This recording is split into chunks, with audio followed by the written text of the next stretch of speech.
What's up, everybody? Welcome back to another episode of SPPTV. This is my son Riley, my oldest son. I got two boys. Alright. And we've talked previously about a new project vehicle that he's picked up. Originally he was talking about hot rodding this Buick, his daily driver here. Yeah. It's a 2000 Buick Regal. It's a nice car, but he was talking about putting maybe a new supercharger pulley on it, cold air intake and whatnot, but we decided that the best thing would be to rather pick up a project vehicle rather than start screwing with his daily driver, because he needs that to get to school and to work. So what we picked up in the trailer here, we'll go over to the trailer. What he picked up, not me or we, but him. We looked at a couple cars. I don't know what he went in as for a budget type, but this one came up. It was a couple hours out of town. It's a 83 GT 4-cylinder turbo car. It's got T-tops. It's been painted. The paints, I would say a 8.5, 9 out of 10. It's pretty nice. Interior's pretty nice. I don't know if you can see too much in here, but yeah, it's got updated rear-quarter glass, like 87 and up style rear-quarter glass. It's got 87 and up taillights. Still got the 83 spoiler, which you don't see too many of, but so that's kind of neat. And it's got the 85, 86 front end on it, so it's kind of a little bit of a mismatch of here and there, but in general it's a pretty nice project car for him. So for powertrain, ideally we'd want Coyote power in it, but unfortunately the price of that is a little more than a guy working at a part-time job going to school. So what we did end up picking up is this 2002 or 2003? 2002 two-wheel drive Avalanche Z66 package, whatever that is, and had a 5.3 in it and a 4L60. The 4L60, I mean, we're not turboing the motor right now, so it should stand up to a bit of abuse. We'll put, I don't know, 2500, 3000 stall type converter in it, maybe a little more, who knows. So we pulled the motor out of that guy a week ago, and this is it here. For the most part it looks fairly clean. We did have the pan off because we struggled pulling the lifters out from the top, so we just pounded them down from the top, so they pull them out the oil pan. Other than that, looks pretty good. It's got the 706 heads on it, which are, I don't know, I think compression wise they're okay, but they're not the greatest flowing head, but they'll be good. We got a LS1 intake that Dirt Floor Fab graciously donated. Thank you. We appreciate that. Shout out to him. Very much. And yeah, we're gonna pick out a decent little camshaft. Not sure which one yet, but I don't know. I think we're looking to make somewhere around maybe 375 horse type thing. 350, 375 horse, I think, is more than achievable. I guess we'll see. We were thinking about pulling the bottom end apart and, you know, new rings, new bearings, but we'll probably just leave that alone. I might pull a rod bearing or two out or a cap off, and look at a main bearing or two. But other than that, we're gonna leave that alone. We're gonna pull the heads apart and relap the valves in. I might measure the decks. I might take them to work and give them a deck, depending if they're in or out for flatness. And yeah, what else we got? Oh, we got some we ordered some Speed Engineering LS Foxbody swap headers. Real nice headers for the price. Hey? Just hold it a bit lower. Yeah, damn it. That's what's nice about having the selfie stick. Got a set of Speed Engineering long tube headers. I don't know what they, can't remember what they cost, but they're pretty reasonable. And we also got a set of, who makes these again? Top Street Performance LS to Foxbody motor mount adapter plates or whatever. These, the only thing we need to use these is a stock rubber set of 4.6 liter Mustang rubber mounts. These are nice because they give us some adjustment forward and aft. Apparently it's like, I don't know, 3/4 of an inch either way. Okay, so it's like, I don't know, 2 weeks later, something like that, since we made that last video. I kind of ended it just in the middle of nowhere, but yeah, here we are a couple weeks later, working on Riley's 5.3 Mustang motor. Since then, we were talking about maybe not pulling the bottom end together, but ended up putting some new cam bearings in it.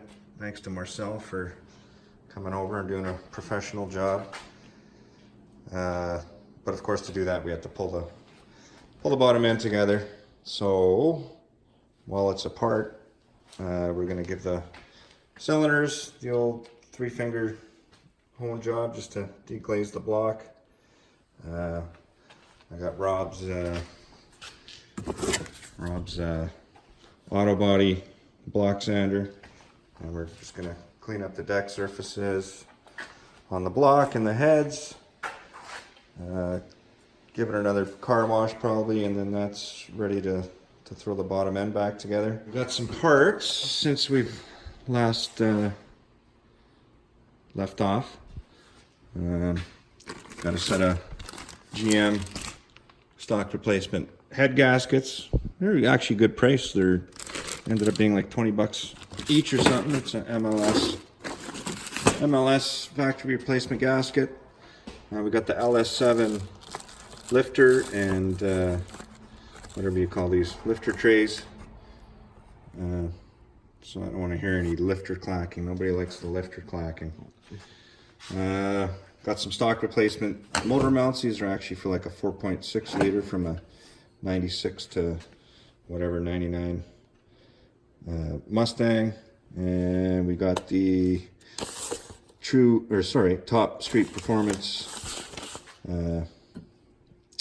mount swap kit. So that should drop right into the factory K-member. Ended up getting a new standard volume oil pump. Well, it's apart, why not, right? And set of new intake gaskets for the LS1 intake. A new cam plate, which we now know after the shit horse experience that should be changed every time a motor's apart. What else we got? We got an LS2 timing chain, and we got the valve spring kit. Comes with springs, seals, retainers, locks. That's the recommended spring kit for the camshaft that we ended up going with, which is the Summit cam, part number 8707. What is it here again? 600 thou lift type deal, and 226 on the intake, 238 on the exhaust. It's got 3 degrees advance in it, yada yada yada. So I don't know, it's kind of like a street strip kind of cam. And yeah, so we're gonna get to work here. We're gonna give this thing a hone and clean the decks up, and we'll check back in a minute. Oh yeah, geez, I almost forgot. Also got the, what make are these again? The Speed Tech? No. Speed Engineering. That's what they are. Speed Engineering. 1 3/4 to 3.5. Or wait a minute. I can't remember now.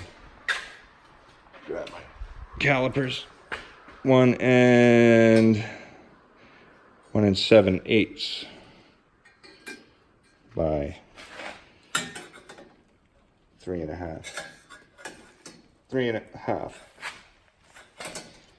2.5. No, 3-inch collector. God, I don't know what I'm doing. So maybe we'll redo that.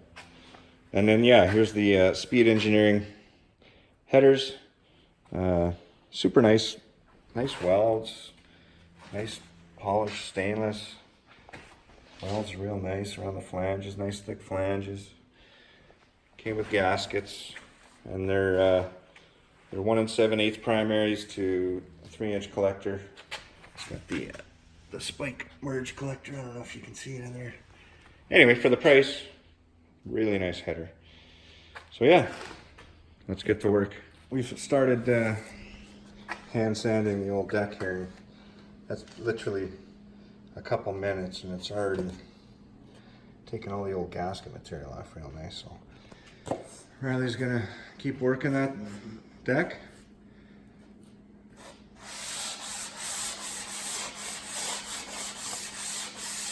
Make it nice and shiny. Just like the machine shop, almost.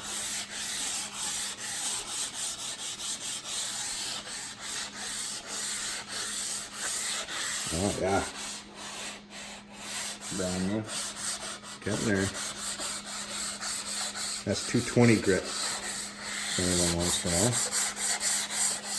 know. I don't know. Maybe we'll go over this side one more time, but that's basically as good as it's gonna get without getting decked. There's a good point of reference.